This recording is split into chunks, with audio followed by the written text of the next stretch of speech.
As a general rule, I try to avoid TikTok for two reasons.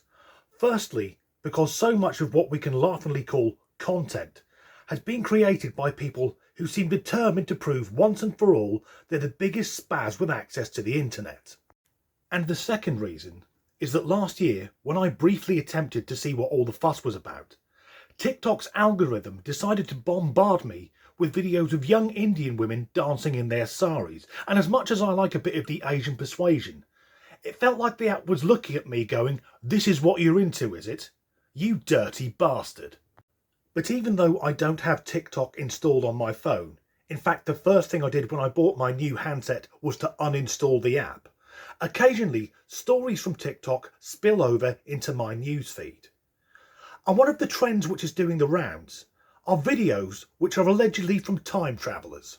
So I'm not even going to pretend to take this seriously, because time travel doesn't fucking exist. Yes, we all travel through time. I began my journey in 1978, but crucially, I've been travelling through time at the same rate as everyone else. I've seen several of these time traveller videos and they are much of a muchness. Either there's been an alien invasion or some catastrophe that's wiped out most of humanity. But mostly, the future appears to be vague and out of focus. In fact, fuck it, I'm going to say those videos aren't real, unless the second half of the 21st century looks like a cutscene from a PS1 game. Now, I had no idea that back in the 1990s, when I was playing G-Police, I was actually gazing into a portal depicting the future. So let's have a look at one of these time travellers, a Spaniard called Javier, whose account is listed as Only Survivor. He says he's posting from the year 2028, but somehow uploading in 2022. His account has 6.6 million followers.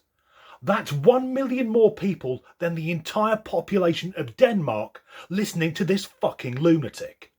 The gentleman in question claims he's been alone for 340 days and he's the lone survivor of a mysterious apocalyptic event. He posts photos from deserted cities such as Barcelona, Madrid, Valencia and Malaga and says he's stuck in the future, trying to get back to the year 2022 to save humanity.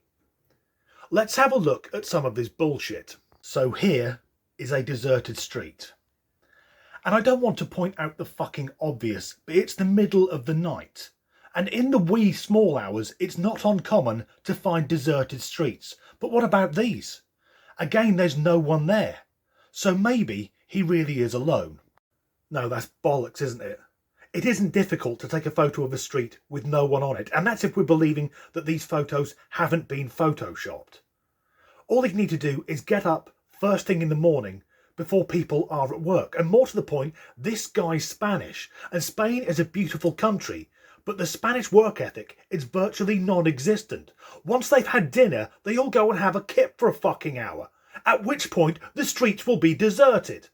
But the time traveller has also taken pictures inside of buildings and museums, and we can see they are devoid of all traces of living humanity.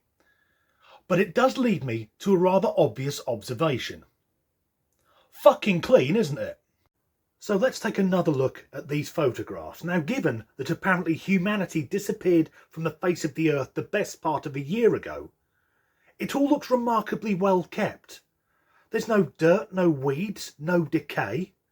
And I'm on my second week off work with a buggered ankle, and already my car looks like it's ready for the scrapyard because it's been standing for a fortnight.